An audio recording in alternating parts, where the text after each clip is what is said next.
E aí, pessoal, quartas de final da Copa do Mundo começaram finalmente. 8 jogadores restam. A gente teve a primeira partida hoje com uma vitória e 3 empates. Acho que quem acompanhou viu essa vitória, que foi bem rápida, inclusive, e bastante inesperada, do jeito que vinham acontecendo os resultados da Copa do Mundo. E 2 partidas que deixaram muito a desejar. E isso vai levantar uma discussão interessante que um dos próprios jogadores na Copa do Mundo, dando uma entrevista, levantou esse ponto, que é o seguinte: a gente vai ter os resultados aqui. Então o Sviller empatou de brancas com o Vachier-Lagrave, uma partida que ele tentou. Acho que ele ficou melhor em algum momento, quer dizer, ele estava melhor com certeza, no final de Torre e Cavalo, com uma iniciativa que ele tinha, mas o Vachier-Lagrave sempre tinha contra-jogo suficiente, parece. Mas era sofrida a posição, parecia pelo menos. Mas o Sviller propôs uma troca de cavalo, a partida acabou meio rápido. Empatou. A gente teve 2 empates aqui. O Fedosev com Wesley So e o Rapport com o Ding-Liren. Foram 2 empates bem curtos. Né? O do Rapport com o Ding-Liren nem se fala, então. Acho que foram menos de 10 lances. Acho que foram 8 lances, uma coisa assim. E o Fedosev com o So foi uma defesa Petrov, que é difícil de jogar contra. Mas muitas simplificações aconteceram rápido e a partida empatou. Né? Estranho vindo do próprio Fedosev, que é o jogador do momento, é o jogador do ano, com certeza, né? Ganhou quase 100 pontos esse ano, 2,730, 40, assim, um jogador muito novo também. Então, assim, muita gente reclamou, claro, o pessoal tá nas quartas de final, a gente quer cada vez mais briga entre os jogadores, né? Briga no tabuleiro, tá, gente? Vamos deixar claro. Mas 2 partidas decepcionaram muito, inclusive essas que envolviam os jogadores mais novos, né? Porque pega a média de idade aqui, Fedosev e So. O Fedosev tem, sei lá, 20, 19, não sei, acho que um pouco mais, 20 talvez. O So tem, enfim, 20 e alguma coisa, 23. O Rapport tem 19 e o Ding tem, não sei, 24 também. E aqui o Sviller e o Ivanchuk tem mais de 40. E o Lagrave tem, sei lá, a idade do Carlsen, né? Quase 30. E o Oranians 30 e poucos. Então, a média de idade. E justo as partidas com a média de idade menor não tiveram jogo, né? Uma possível explicação, né? Assim, pros dois é um resultado que não é bom, na verdade. Porque eles dois vão jogar de pretas. Principalmente pro Rapport. Duro, porque o repertório dele de pretas, só se ele preparou agora para a Copa do Mundo, mas não costuma ser dos mais consistentes, né? Jogador que arrisca muito, então de pretas é perigoso. E o Ding-Liren é um dos jogadores do momento também, né? Vem liderando o circuito do Grand Prix, e de brancas tem feito muito ponto mesmo, então é difícil de pretas com ele já podendo ser eliminado no caso da derrota, né? E no caso do So também, o So é bem preparado, mas acho que pro Fedosev, que também tem um estilo parecido com o Rapport, claro que eu acho que ele tá bem mais completo hoje em dia, pelo menos esse ano, né, ele tem mostrado isso. Eu acho que não vai ser tão problemático assim. Mas muita gente fala do descanso, né? Esse que é o ponto, né, que eu queria levantar. O dia livre. O Grishuk deu uma entrevista e disse que era um absurdo e que ele usa a palavra stupid, né, que é tipo não chega, é um pouco mais grave que absurdo falar isso, né? Mas ele usa esse termo, né? Acho que é o humor russo dele, né? Não sei. Ele falou que era uma coisa stupid, né? Estúpida. De ter só um dia livre. E na verdade são 2 dias livres, acho. Acho que um dia livre antes da semifinal. É isso? Não. Acho que é um dia livre depois das quartas de final. E depois. Isso. Depois das quartas de final tem um dia livre. E depois da semifinal tem um dia livre. Uma coisa assim. Só que eles estão jogando. Né? Começou o quê? No dia 2. A gente tá no dia 15 já, né? Estão jogando faz 2 semanas sem parar. Muita gente foi pro desempate. Em quase todos os matches, né? Então não tem folga, não tem dia livre.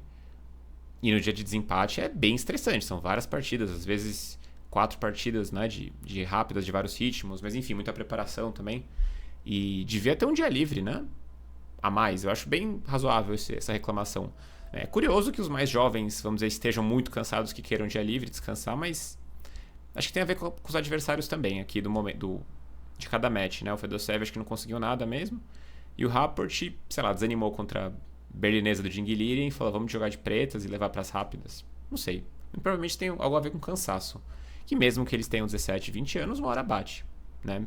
Provavelmente devia bater mais para os outros, né? Mas enfim, esse que é o tema, né? Será que devia ter mais um dia livre, né? A sugestão do Grishuk eu achei boa. Podia ter um dia livre depois da terceira rodada, né? Passando para 16 avos de final, é isso? Né?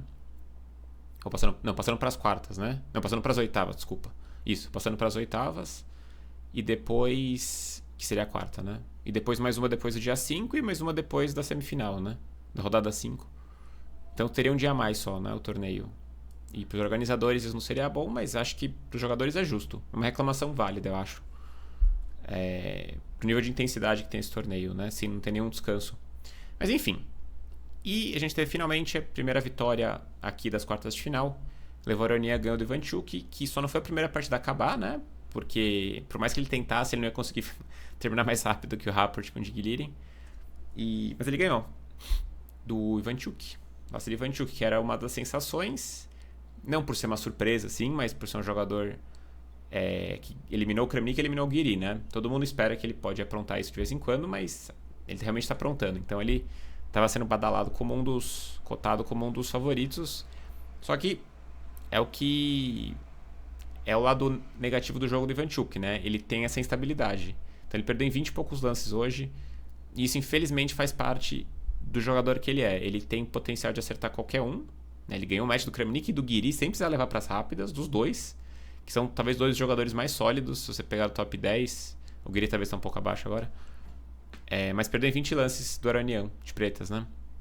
Acontece às vezes. Ele vai jogar de brancas amanhã. Vai tentar ganhar, com certeza, né? E o Aronian vai jogar sólido, mas o Ivanchuk sempre consegue criar alguma coisa, né? Vamos ver. Vamos dar uma olhada nessa partida rapidinho, sem muitos milhões de detalhes. Opa, vamos abrir aqui a partida. Mesmo porque foi curta a partida, né? Não tem muito o que... Claro, tem muito o que analisar da partida, né? Mas foi bem mais fácil de analisar do que o final de 90 lances que o Aronian ganhou do Dubov, né? Por exemplo. Então o Aronian jogou C4.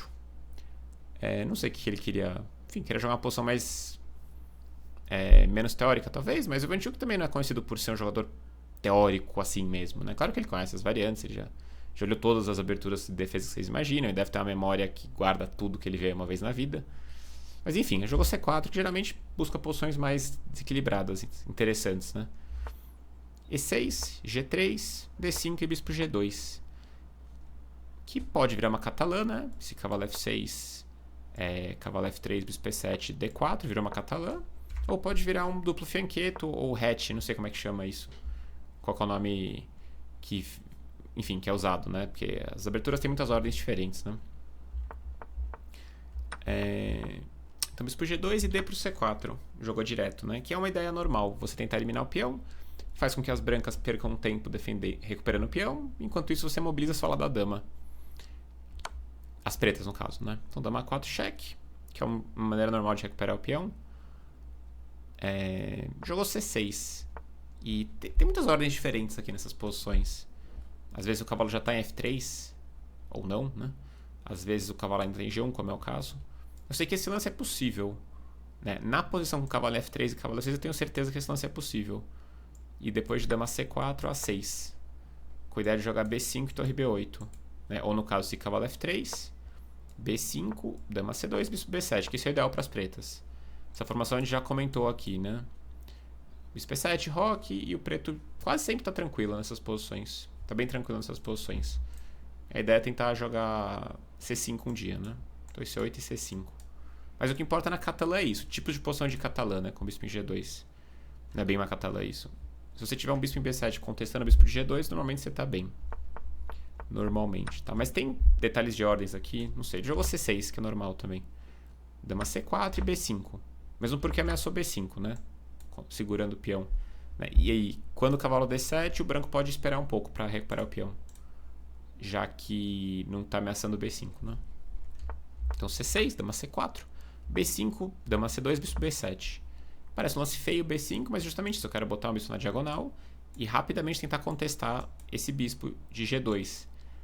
Que tem alguns problemas de logística, né? Porque o bispo está em G2 capturando o bispo de B7, né? Mas a gente vai ver como isso vai acontecer. Então, cavalo F3 que é normal, cavalo D7, cavalo C3, torre C8. É curioso, né?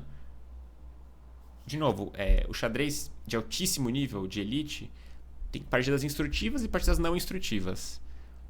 Por isso que é muito importante...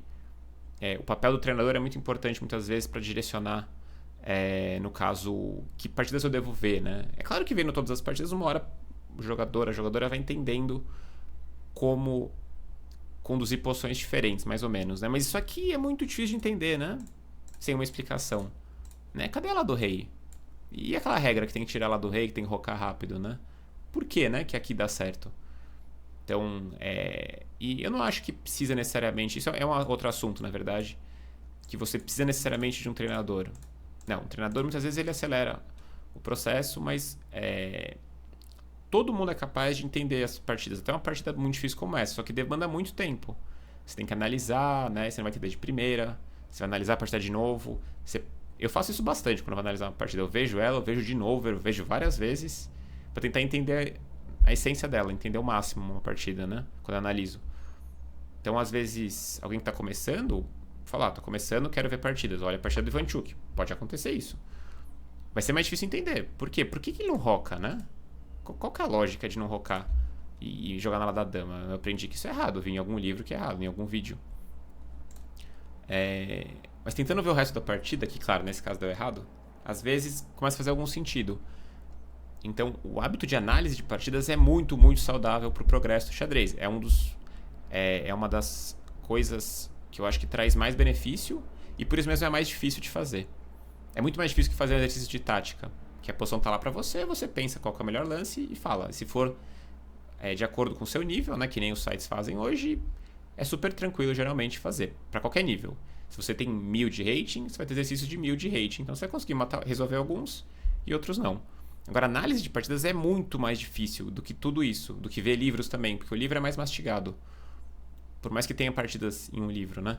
Então você vai ter alguns comentários, sempre. Agora, ver uma partida seca, assim, é muito difícil, mas estimular essa arte, incentivar esse hábito, na verdade, né? É uma arte também, né? Mas não é isso que eu quis dizer. Incentivar esse hábito é muito bom a longo prazo, mas pode ser bem sofrido a curto prazo, porque muita gente que começou agora ver uma partida dessa sozinho não vai entender nada. E vai olhar várias vezes e não vai ver a lógica disso, né? Aí precisaria ver outras partidas para começar a fazer comparações. Enfim, é um assunto que eu gosto bastante. Eu sempre acabo desenvolvendo-o nos vídeos. Então qual que é a ideia de Torre C8? Ele quer acelerar esse A6 e C5. Porque ele quer contestar. Na verdade, a resposta dessa pergunta estava lá no começo do vídeo, né? Eu falei no vídeo passado também do Jinguiliri, né? No outro vídeo. Você quer tentar colocar seu bispo contestando o bispo de G2. Por isso. Então as pretas tentam fazer isso rápido. É mais importante às vezes do que desenvolver a lá do rei. Porque desenvolver a lá do rei, às vezes as brancas, né? Por exemplo, se eu jogar D4, que nem o Aranha jogou, e as pretas atrasarem muito, né? Vou fingir que não vai jogar nem A6, vai jogar isso aqui direto. D4, bispo E7 e cavalo E5, se não é um lance chato. Porque agora, se eu começar a ter dificuldades de avançar esse peão, isso aqui não vai ser resolvido meio que nunca. Né? Isso é uma coisa estratégica bem profunda, tá? Mas é o que se tira dessa posição.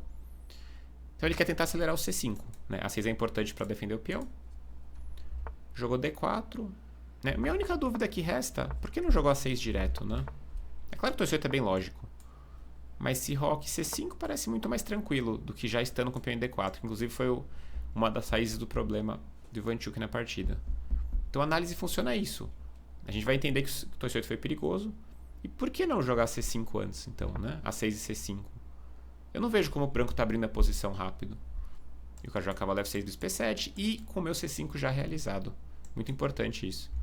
Então não sei. Né? Isso é um espaço enorme de análises, é um mundo à parte aí de análise que podem ser feitas em cima dessas partidas. De qualquer uma partida que você encontrar da Copa do Mundo, por exemplo. Então, Torre C8, roque, A6 e D4. Né? E tem essas ideias de cavalo E5. Justamente para evitar o C5 para sempre. Né? Tem uma variante possível que eu acho que não é boa para as pretas. É cavalo E5, troca. E cavalo D5. E as brancas podem jogar torre D1 agora, eu acho. Acho, uma coisa assim. E depois pode ter um cavalo E4, cavalo D6 pode entrar às vezes, né? Já tá ameaçando E4, ganhando uma peça, né? E estrategicamente o preto tá bem, pensando só nos peões. Porque os peões aqui estão móveis, né? 3 contra a maioria, contra 2 só. E as brancas têm um peão dobrado. Por outro lado, elas ganham muita iniciativa. E tem até passagens de dama aqui também. O peão em E5 ele incomoda. Uma vantagem dinâmica contra uma vantagem estratégica. Mas jogou C5 e se as brancas não fazem nada de especial, tipo, toma peão, eu desenvolvo, ganhando um tempo, cavalo F6 e roque. E o preto tá super bem. O preto tá melhor, inclusive, aqui. Aqui talvez não, mas se o branco fizer mais uns lances sem muita ambição. Porque as pretas estão com as peças bem colocadas e não tem problema, acabou. É simples assim, xadrez é simples às vezes, tá? Eu digo que é muito difícil, muita coisa é difícil e leva tempo pra aprender, mas quando as peças começam a jogar bem, xadrez é muito fácil. Né? O difícil é colocar bem as peças. Parece uma coisa simples, mas não é. As peças estão bem colocadas, acabou. Você precisa fazer isso. Colocar suas peças bem, preferencialmente não ter fraquezas e deixar seu rei em segurança. Acabou, é isso. Esse que é o objetivo no jogo de xadrez. E o objetivo inicial. Depois você vai começar a tentar ganhar uma partida, mas você precisa fazer isso para não ter problemas, vamos dizer, não perder rápido, né, uma partida. Inclusive aqui acho que até B4 já ganha uma peça, né? É que eu só tô falando de ideias, tá? Então, além das coisas que eu deixo passar taticamente porque eu sou humano, tem as partes também que eu foco muito na estratégia, né? Então, aqui B4 já ganha, né? Porque quando o cavalo sai, tá caindo a dama em C2 aqui. Caso alguém perceba isso. Que vocês sempre percebem. Eu gosto muito dos comentários que estão sempre ligados nos detalhes táticos que eu deixo passar nos vídeos e sempre são muitos. E vão continuar sendo muitos. Com certeza. Por melhor que eu seja, por mais que eu melhore, vamos dizer assim, sempre vai acontecer. Bom, então a 6 D4, C5 e aqui ele jogou D5, que é um lance bem interessante. Ele quer tentar contestar esse tanto de lance que o Ivanchuk fez na ala da dama. Ele quer sacrificar um peão. E ele quer fazer o peão de E sair. E o peão de E é um peão importante para a defesa. E ele quer começar a criar uma bagunça. Contato entre as peças, abrir linhas, mesmo sacrificando um peão. Parece que o Ivanchuk pensou 40 minutos para jogar C5 aqui. Olha que loucura. Ele é muito criativo, né? Essa coisa, ele é muito mais criativo do que teórico, né? Em questão de abertura. Então ele já não sabia o que ele estava fazendo aqui. Sabia assim, no sentido que ele não tinha preparado isso, né? Ele estava descobrindo na hora. Então D5, se capturar de bispo, a compensação é evidente das brancas, né? Eu troco. E vários lances me ocorrem aqui. Não sei. Até A4 pode ser, mas torre D1 é possível. Torre D1, cavalo F6, né? Cavalo G5 é possível. Cavalo G5 eu não tô vendo muito futuro, na verdade. Então bispo H3, mas acho que é bobagem no momento, né? Tem E4 também, que me chama a atenção. Para tentar abrir essas casas brancas. Isso aqui é muito perigoso, né? Dama E4, claro. E se D4, E5, uma coisa assim. Não pode jogar cavalo F6. E tá vindo E6 e cavalo G5. E esses peões passados aqui não servem de nada, hein, se o preto leva mate, né? Tipo, torreão em E6. Ó, olha o peão de E6 fazendo falta, né? Jogou ED, que é muito mais lógico. Cavalo H4. Tocou no peão. Jogou cavalo de DF6, que é um lance feio, que dói, né? Com cavalo em G8 ali. E esse, não sei, eu não analisei nada dessa partida, né? Que nem eu tenho feito normalmente. Torre D1 é possível. Simples assim, né? E peão vai cair, né? Cavalo B6 parece feio demais, né? Porque tem até um A4 aqui. Sempre cavalo B6, A4 pra jogar A5. É um lance que chama atenção. Mesmo que ele jogue B4, A5. Pode ser possível. Talvez seja possível. E se troca aqui. Olha que beleza de compensação aqui. Os bispos apontando. Sempre que o bispo sai, o cavalo entra em F5. E se dá uma B6, torre B1. Coloca mais uma peça em jogo. Iniciativa, né? 2 peões a menos, mas acho que o branco tá bem aqui. Tem o dama A4. Na manga também, o rei tá no centro. Então, tem muita análise aqui, tá? A partida merece horas de análise, assim como todas. Eu jogo cavalo F6. Torre D1. De olho no peão aqui já. E tem uma ideia com E4 que ele vai jogar mais tarde, né? Depois de cavalo pro D5, por causa da cravada aqui. Então, assim, é que o Ivanchuk é um jogador que é muito criativo, assim, tipo o Ivanchuk. Ele tem muito menos preconceitos. Então, assim, ele aceita fazer um lance tipo cavalo de DF6, né? Que acabou sendo ruim. Não sei se foi motivo da derrota, se já tá mal aqui. Já tá bem perigoso. O que é curioso, a parte curiosa é que eu achava que o preto tinha jogado bem aqui, né? Porque eu sabia dessa ideia de avançar lá da dama rápido. Cavalo F6 primeiro, talvez. Isso aqui é cavalo E5, né? Eu acho que é uma posição incômoda para as pretas. Então isso, pra mim, tem que ser lógico, C5. E tem que ver como resolve D5. Né? Esse é o meu conhecimento prévio. Que eu tinha. Eu jogo essa posição de pretas, mais ou menos. Umas coisas parecidas assim. Né? Teria que ver cavalo F6. Mas às vezes eu acho que não é bom deixar isso. Agora a questão é, geralmente quando vem o C5, o cavalo já está em F6, né? Minha principal sugestão para as pretas seria jogar 6 antes. Se bem que aí o branco pode jogar D4 de novo, né? E aí C5, D5, só que agora igual a partida, só que eu não joguei torre C8. E você concorda que se a coluna não abrir aqui, torre C8 parece meio inútil, né? Eu ganho um tempo muito valioso para desenvolver lá do rei, né? Cavalo F6 do P7 roque. E isso muito provavelmente vai ser favorável para as pretas, né? Comparado com a partida. Ainda talvez tenha um E4, E5, uma bagunça assim, mas já é melhor que a partida. Se for melhor que a partida, já é um progresso. Talvez a 6 antes. A análise é assim que é feita. Vocês olham o que deu errado e tentam voltar o lance. O método que eu uso é sempre parto eu sempre olho do ponto de vista de quem perdeu. Por quê? É geralmente quem precisa melhorar os lances, né? Quem ganhou, às vezes, claro, quem ganhou faz muito erro também. Mas quem fez mais erro, provavelmente é quem perdeu, né? É lógica do jogo e das coisas também. Então a 6 é um lance que me chama a atenção. Né? Outro seria cavalo F6 agora, mas aí D4. Enfim. Então, assim, para não cair uma posição estrategicamente ruim, o Ivanchuk correu o risco de levar um ataque direto e não rocar direito, porque ele não queria cair numa posição estrategicamente ruim. Esse é o estilo de jogador que ele é. Ele quer resolver as coisas na dinâmica. Ideias concretas, né? Então, D5, ED, cavalo H4. Cavalo F6, tem muitos lances interessantes, acho que torre D1 no mínimo, né? Jogou esse. Esse é um lance que eu já teria uma dificuldade enorme para fazer. Mesmo que eu analisasse bastante, porque como é que vai desenvolver esse negócio agora, né? Tudo bem, isso aqui ainda seria legal, mas sempre que bispo D6, bum. Cavalo F5 entra, né? Essa é uma ideia boa, cavalo H4 é sempre legal. Então, torre D1. De olho no peão aqui, G6. Agora ele quer desenvolver o bispo. Mas não dá tempo pra fazer tudo isso. Não dá pra fazer tudo o que você quer. Principalmente na posição que você não rocou ainda e tá caracteristicamente bem aberta. Bem mais aberta que fechada, né? E podia ser E4 e E5 aqui, que deve ser interessante também, mas ele jogou cavalo por D5. Esse bispo toma E4, né? Claro. E recupera a peça. Recupera o peão. Recupera a peça agora, mas vai ficar com peões iguais, né? Além de uma iniciativa boa. Então jogou cavalo D5. E4. Cravou o cavalo. Não pode tirar o cavalo, cai a dama em D8. Né? Tem uma cravada aqui. Ou pregadura. Ou pin, como se fala em inglês nos livros, né? Então E4, bispo G7 e D5. Ele devolveu a peça. Então, agora foi o contrário. Para não ficar numa posição mais perigosa ainda, dinamicamente, o Ivanchuk aceitou uma posição estrategicamente inferior. Que é o quê? O peão passado aqui no centro já. Ele tentou rocar rápido, né? Infelizmente nem isso ele conseguiu. Porque cavalo F6, né? Esse cavalo E7, imagino que D6 deve ganhar. E bispo G2, D por E7, ganha uma peça, né? E sem contar que D7 ganha mais coisa ainda, né?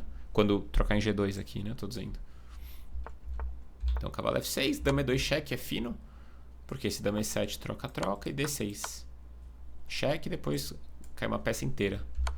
Então, ré F8, A4, que é um lance muito cruel. Porque ganha essa casa por uma peça e o peão do C5 fica bem atrasado agora. Por quê? Ele quer desenvolver assim o Aronian. P3, torre C1. E aí, se ele fizer isso direto, pode vir C4, que é chato. Chato assim, o branco tá bem de qualquer jeito, mas aí o peão sobrevive. A4 é um lance muito bom. Esse tipo de lance intermediário, esses refinamentos são muito bons, né? Claro que o branco tá bem de qualquer jeito, né? Porque o preto não joga com a torre. E o peão de D é muito perigoso. Passado central móvel assim é muito perigoso. B4, bispo E3. Vocês repararam que o peão está caindo aqui, mas suponho que esse peão não possa ser capturado por vários motivos, né? Então, se bispo D5, no mínimo, troca lá e dama F3, no mínimo. E não pode tirar o cavalo por causa da cravada aqui na dama, torre de D1. Se bispo D4 eu troco, lá, troco, torre C5, e aí aquele lance bonito que eu adoro fazer, adoro quando meus alunos fazem. Torre AD1, coloca a última peça em jogo. Sempre colocar a última peça em jogo, sempre. Porque é o que falta, entendeu? Muitas posições é o que falta, é isso. Pra você ganhar a partida. E aí acabou. O cavalo vai ser capturado no próximo lance. E se comer de cavalo, se capturar de cavalo em D5, imagino que dama C4 deve ganhar, né? Porque esse cavalo B6 atacando a dama, eu capturo a dama com cheque em D8, né? Sem contar que esse aqui ameaça bispo por C5, cheque. E se cavalo por E3 é a mesma coisa, eu capturo com cheque a dama e retomo o cavalo depois. Esse bispo D4 é a mesma coisa. Então esse peão não pode ser capturado. Jogou dama D6, tentando bloquear o peão forte. Porque senão ele poderia avançar mais, né? Torre C1. Criou mais pressão aqui, cavalo D7. Tentando criar um bloqueio, né? E por que o bloqueio é importante? Porque o peão muitas vezes ele avança, ele abre o bispo, ele abre a torre, né? Então bloqueando o peão, você restringe as peças adversárias muitas vezes. Então cavalo D7. E aqui, bispo F4 me vem à cabeça para tentar desbloquear a dama, né? Porque se eu tirar a dama, sei lá, D6 imagino. Ameaça a dama E7 já. Tem torre E8 ainda, né? Mas enfim, parece incômodo, né? Opa, já mostrei o lance sem querer. A bispo E5 acho que ele ia jogar mesmo. Se bispo H6, rei G8. Até bispo G7 volta, né? E se trocar aqui, cavalo E5. Tá ruim igual, né? Torre E1, né? Cavalo D7 volta. Não tá tão grave assim, acho, aqui. Porque se rei G7, cavalo F6 e torre E8, eu coloquei as peças em jogo. A longo prazo, o preto pode ter uma vantagem em um final. Porque tem peões móveis aqui andando e peão de D5 bloqueado. O negócio é que tem muita iniciativa e muita dinâmica aqui. Então dificilmente vai chegar no final bem assim o preto. O peão de D5 pode ser uma fraqueza. Mas as pretas precisam desenvolver primeiras peças para pensar em explorar uma fraqueza, né? Mas aquele jogo é um lance bem legal que eu gostei. Tem muito a ver com o conceito que eu falei agora, né? Traga a última peça pro jogo sempre. As peças estão em jogo aqui, todas. Todas já saíram da casinha, né? Mas tem uma que tá fora de jogo. Qual que é, né? Cavalão em H4. Porque o bispo tá trabalhando. Né? Ele tá defendendo, mas tudo bem, ele trabalha. O peão dia vai avançar. O bispo tá muito bem aqui. As torres estão bem. A dama talvez podia estar melhor, mas a dama também não pode invadir muito que vai ser atacada. Então a única peça que está fora de jogo é essa. Esse é um lance finíssimo, cavalo F3. Porque é o que falta. Imagina um cavalo. Imagina que doido se um cavalo chega em C4. Imagina. Acabou a posição na hora, né? Porque a dama vai ter que sair. Aí eu posso jogar D6, por exemplo, apoiado pelo cavalo, né? De C4. E posso ter umas entradas assim, cavalo A5, cavalo C6, né?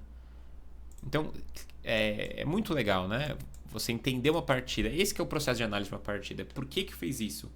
E geralmente você parte do ponto de que as pretas estão errando alguns lances, porque perderam, e as brancas estão jogando bem. Então isso te ajuda a direcionar, falar, provavelmente eu sei que isso é certo e isso é errado. Provavelmente, tá? Às vezes quem joga mal ganha, né? E quem joga bem perde. Acontece. É raro, mas acontece. Às vezes um lance... Não é tão raro assim, mas acontece. Então cavalo F3. Outra coisa. Olha o A4 ali atrás, aqui, ó. E você fala, nossa, que gênio. A Aroninha pensou no cavalo voltando pra lá.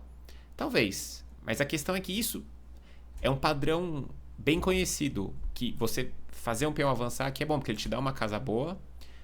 Muito provavelmente para um cavalo, tá? Mas o cavalo não tá indo agora pra lá. Bom, a dama abriu também para tocar no peão de A6, o peão de C5 ficou fraco. Então isso quase sempre é bom pro branco. Porque aqui a estrutura preta tá muito mais consistente, não tem fraquezas tão claras na ala da dama, né? Agora isso aqui, posso até jogar A5 e atacar o peão aqui mais pra frente, né? Então quando ele joga A4 e ele já tava de olho nessa casa de C4. E aí a posição é o que falta pra posição desmoronada das pretas, né? É aquele empurrãozinho que falta. Tá por um fio, assim. É aquele assoprãozinho, né? Aquele castelo de cartas. Então cavalo F3. O cavalo tem que chegar em C4 aqui. É a casa perfeita pro cavalo. O cavalo fica muito bem na frente de um peão adversário e atrás de um peão próprio também. E agora ele vai apoiar o peão de D6, né? Então jogou H6. Cavalo D2. Rei G8. E aqui veio outra ideia, que conectada também com o cavalo D2, é um ataque direto no peão de C5. Isso aqui, com certeza, era muito bom também. Mas o lado negativo do cavalo C4 é que ele não ataca diretamente aqui. Então, outro jeito que ele jogou é mais destruidor. Mas aqui as brancas têm uma vantagem grande também, com certeza, tipo D6 aqui. Né? O ideal mesmo seria jogar A5 primeiro, Rei H7, D6. Seria o show da estratégia, né? Porque você tem um domínio completo aqui da posição, né? Dama F3, dama D5. Mas por outro lado, quando o cavalo tá em C4, ele não deixa de atacar o peão de C5, né? Eu jogo A5 pra evitar cavalo B6, mas pensando bem, não sei nem se é necessário isso. É que isso aqui combina com o cavalo, tá? Mas não sei se aplica tão bem, né? Por outro lado, as pretas estão desenvolvendo as peças, né? Torre 8 tá chegando. Então essa ideia estratégica, embora seja muito boa, aqui ele escolheu uma ideia mais dinâmica, em vez de cavalo C4, que é o lance da posição, tá? Então, por isso que é importante ver partidas de todos os estilos, porque se você olhar só partidas posicionais, e sinceramente, bom, eu sabia que tinha coisa na partida, mas o meu instinto só olha pra casa de C4 aqui. Cavalo E4 que ele jogou é uma coisa mais concreta, né? E eu tenho sempre por formação de jogador, de olhar sempre para as coisas mais posicionais. Então o cavalo eu acho que tem que ir pra C4 e só, né? Então quando você olha só partidas de um estilo, você fica preso a um tipo de lance, né? E te restringir só atrapalha geralmente o progresso. Então ele jogou cavalo E4 aqui. Porque taticamente é uma ideia boa também, porque ataca o peão mais uma vez, né? Dama F8 e D6. Então ao invés de instalar o cavalo em C4, que aqui teria o lado negativo de limitar suas próprias peças, né? E isso é uma coisa bem típica de alguém que avalia uma coisa posicional e deixa pra lá a parte dinâmica, né? Porque aqui eu não tô olhando o que limita meu bispo e minha torre, por exemplo. Tô olhando que o cavalo fica bem aqui, mas o resto da posição talvez fique mais perfeito com o cavalo E4, que foi o lance que ele fez, né? Tá com a dama, né? Se dama B8, eu posso capturar o peão no mínimo. Dama F8 e D6.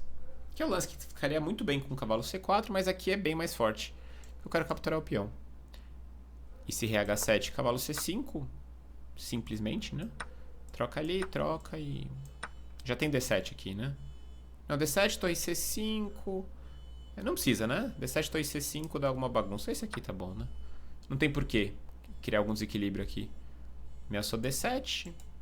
E ameacei pegar o segundo peão, ameacei pegar o terceiro peão. E as pretas podem abandonar tranquilamente aqui, né? Você fala, bom, então as pretas têm que eliminar o cavalo. Olha só o... Opa. Com H7 não dá pra jogar duas vezes. Bispo P4, Bispo P4. Olha o peão em A6 aqui. E quando o peão de A6 cair, olha o peão de A4 chegando aqui. Olha o Andrezinho aqui. O Haroldo sem H. Sem contar que esse bispo vai ser um monstro aqui, né? Porque muito peão na casa preta, né? As casas brancas ficam fracas. Bispo B7, Bispo A6, Bispo B5. Ou mesmo Bispo G2, né? Ou até RH7. Claro que dama 6 aqui tá bom, né? E assim, o peão de B2 tá caindo, né? Na verdade. Talvez B3 mesmo. Bispo B7, né? Não dá pra não ganhar esse peão. Bispo B7, depois pego o peão de A6 e de quebra eu jogo esse ainda. E agora eu quero desbloquear o cavalo de D7. Quando o cavalo de D7 sair, cai em C5, cai em B4, o peão de D faz dama. E aí nem Magnus, junto com Gary, com Bob e com todas as pessoas que você imaginam, vão salvar essa posição. De pretas. Tá tudo errado, né? Então o A4 foi muito importante. Curiosamente, o A4 é um dos lances mais importantes, né? Da partida. Não sei se vocês perceberam isso. E esse tipo de coisa a gente só descobre com análises bem profundas, assim, né? Inclusive eu acabei de perceber que cavalo G5 cheque é uma boa aqui também, né? Não que o meu peão seja ruim, mas isso aqui parece destruidor também, né? Eu vou pegar esse peão, vou jogar esse, vou desalojar o cavalo de novo, vou pegar esse peão, que posso capturar em G5. Enfim, vocês perceberam que tá ruim, né? Resumindo. E ele abandonou aqui depois de D6. Nada menos. Mas é bem compreensível. Ele tinha 10 minutos, a Aronian tinha 1 hora, né? Mostra claro, a força que tem o Aronian, que tá jogando essa posição a partida toda ao toque aqui, porque ele identifica essas coisas que a gente tá falando em questão de segundos, né? Claro que calculou algumas coisas, né? Mas ele gastou pouco tempo, gastou meia hora a partida inteira, né? Nem isso. Porque teve os... Não, ganhou um pouco mais, né? Teve os bônus. Mas é isso. Então, a lição que fica, né? Uma lição, claro, é tentar não abrir o centro muito, né? Antes de rocar, né? O que o Ivanchuk fez hoje. Mas ele tinha uma ideia lógica, né? Ele estava ciente que ele estava fazendo. Mas depois de D5 ele não conseguiu controlar a iniciativa branca. Ele achou que ele ia ter a posição dele ia ter consistência para controlar isso, né? Mas a principal lição que fica é a análise de partidas. Tentar entender cada lance. E sempre tentar corrigir o lado que perdeu. Né? Claro, claro, às vezes questionar o lado que ganhou também. Mas geralmente é muito mais fácil fazer do outro jeito. E tentar entender os lances, né? Porque você viu que a gente conseguiu entender várias coisas. E claro, óbvio, tem um conhecimento prévio bom para poder falar disso também. Não é que é fácil fazer isso em casa sozinho. Não. Não vamos ser realistas também, claro. É muito difícil fazer isso. Dependendo do nível que você tá. É realmente uma coisa trabalhosa. Mas o jeito que eu tô fazendo é o mesmo jeito que eu sempre fiz. Desde que eu comecei a jogar. Minhas análises eram muito, muito, muito de outro nível, claro, né? Quando eu comecei a analisar, sei lá, enfim, 98, 99, não sei, quando eu tinha 12, 13 anos. Mas eu fazia análise, tentava entender. Isso me ajudou a desenvolver bastante. Uma coisa a longo prazo que faz muito bem. E é isso, a partida excelente. Outra posição tipo catalã, né? Que eu analisei, tipo, a do Jinguiliren, que eu gosto dessas posições também. E 1-0. Depois de D6 aqui na frente, Ivanchuk abandonou. E agora vai ter que recuperar o placar, tentando ganhar de brancas, né, do Oranian, que vai tentar jogar sólido, mas ele é de se divertir também, o Oranian, então ele não vai jogar. Claro, dependendo do que o Ivanchuk for jogar também, né? O repertório do Oranian é bem sólido, mas se o Ivanchuk provocar, acho que ele vai entrar em algumas complicações, sim. Vamos ver. Mas agora ele tá bem favorito de passar, eu acho, nesse match. E nos outros, acho que o Jing tem tudo para passar do Rapport de brancas. Eu sou suspeito pra falar que eu gosto muito do estilo dele, do jogo dele. O So, acho que vai encontrar boas dificuldades no Fedosev. Eu até acho que amanhã pode ser dia daquela zebra, assim, do Fedosev ganhar de pretas do So, sei lá.